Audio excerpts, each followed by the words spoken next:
Office শেষ করে আমি আর আমার ফ্রেন্ড মিলে আজকে কই গেলাম আর সন্ধ্যার পর থেকে কি করলাম, কি কিনলাম, কি খেলাম, আজকের ব্লগটা সম্পূর্ণ তা নিয়ে।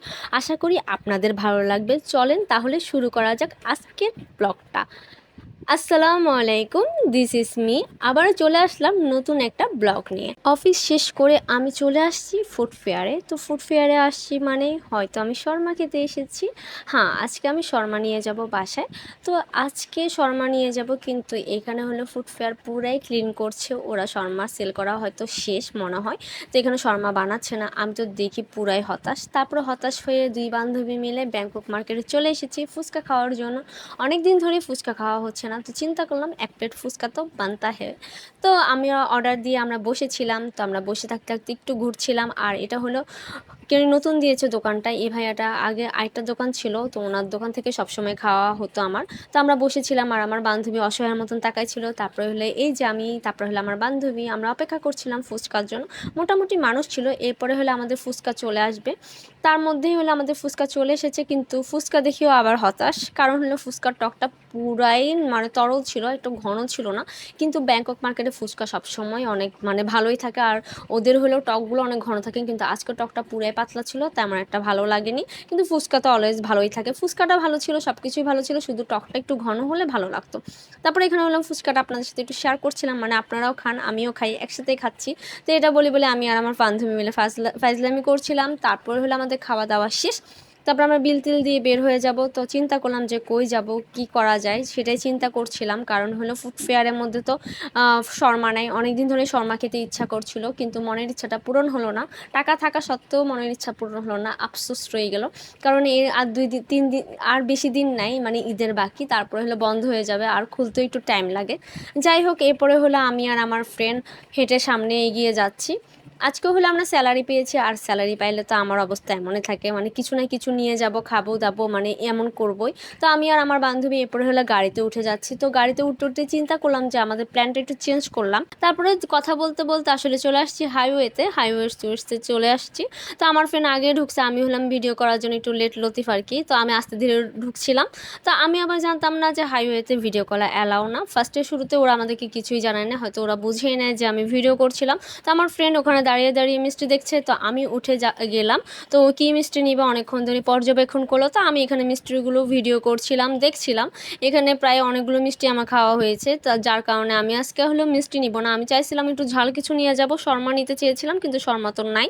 যার কারণে আর কিছুই নিব না ভাবতেছিলাম। তো ও হলো ভাবতেছিল কি নিবে, কোন মিষ্টিটা নিবে। এটা কথা বলতে বলতে আমি যেই ক্যামেরা ঘুরালাম, সেই হলো এই যে সেলসের ভাইয়াগুলো ছিল। পরে উনি এসে আমাকে বললো, আপু ভিডিও করা অ্যালাউ না। তো আমি বললাম কেন? তো ওরা বললো না, ওদের নাকি ভিডিও করার পারমিশন দেয় না। যাই হোক, তারপরে এখানে হলো পেস্ট্রি দেখছিলাম। পেস্ট্রিগুলো দেখে কেন জানি খেতে অনেক ইচ্ছা করছিল। তো আমি বললাম আচ্ছা ঠিক আছে, আমি পেস্ট্রি নিব, আমি পেস্ট্রির ভিডিও করব। তো উনি আর কিছু বলে নাই। তো আমি পেস্ট্রির ভিডিও করছিলাম।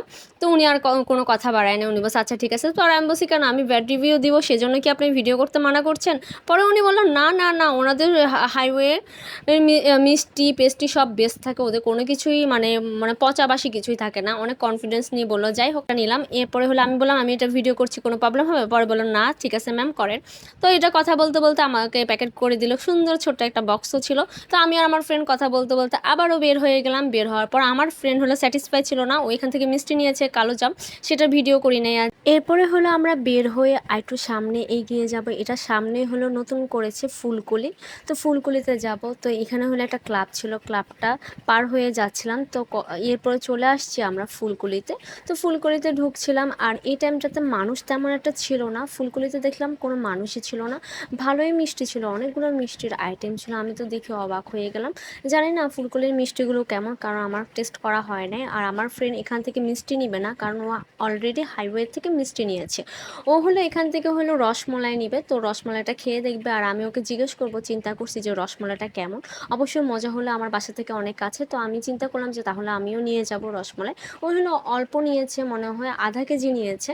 তো আমার তো নিতে হলে 1 কেজি নিব, কারণ এত কমে তো আর হবে না। যাই হোক, এখানে হলো আমি জিনিসপত্রগুলো দেখছিলাম, মানে চকলেট-টকলেটগুলো দেখছিলাম, আর ওইদিকে ভাইয়াটা রসমলাই প্যাকেজিং করছিল। এখানে আবার ভিডিও করলে কোনো সমস্যা হয় না, ওরা কিছু বলে না। এখানে কি মানে ফুলকলি, বনফুল, তারপরে ফুড ফেয়ার, অন্যান্য জায়গায় ভিডিও করলে তেমন একটা প্রবলেম না, বাট হাইওয়ের ওরা পছন্দ করে না। হয়তো ওদের মানে পছন্দ না, কিন্তু আমি অনেক ব্লগারদেরকে দেখলাম যে হাইওয়ের ভিডিও করে, ওদেরকে হয়তো করতে দেয়। আর আমাদের হলো কেনাকাটা করা শেষ, অনেক শপিং করলাম, খেলাম দিলাম, অনেক কিছুই করলাম। তো আজকে আমরা 2 বান্ধবী মিলে ভালোই করলাম। এরপর বাসায় চলে আসলাম আল্লাহর রহমতে। এরপর আসার পর হলো আমি এগুলি হলো আনবক্স করছিলাম, মানে কি কি নিয়েছি আপনাদের সাথে একটু শেয়ার করছি। আর হলো আব্বু আম্মুকে দিয়েছি, আমি খেয়েছি, আমার কাছে অনেক মজা লেগেছে, অনেক সফট ছিল, মানে অনেক ভালোই ছিল। মানে আসলে ওদের কোয়ালিটি আর রেটিংয়ে আমার 10 এ 10 দিব, আমিও অবশ্যই দিব। আমার যেটা পছন্দ হয় আমি সেটা অবশ্যই বলি, আমি হলাম বেস্ট রিভিউ দিই। আমি আবার অন্যান্যদের মতন না যে তাদের থেকে নিয়েছি, তাদের থেকে পেয়ার পেয়েছি, তাদের থেকে অমুক পেয়েছি, গিফট পেয়েছি, তো মানে খুব ভালো রিভিউ দিব, আমার কাছে এমন কিছুই না। আর আমাকে এসব কেউ পাঠায়ও না। যাই হোক, আজকের ব্লগ এই পর্যন্ত। আমার ব্লগ ভালো লেগে থাকলে অবশ্যই লাইক, কমেন্ট, শেয়ার করে পাশে থাকবেন। Thanks for watching. আল্লাহ হাফেজ।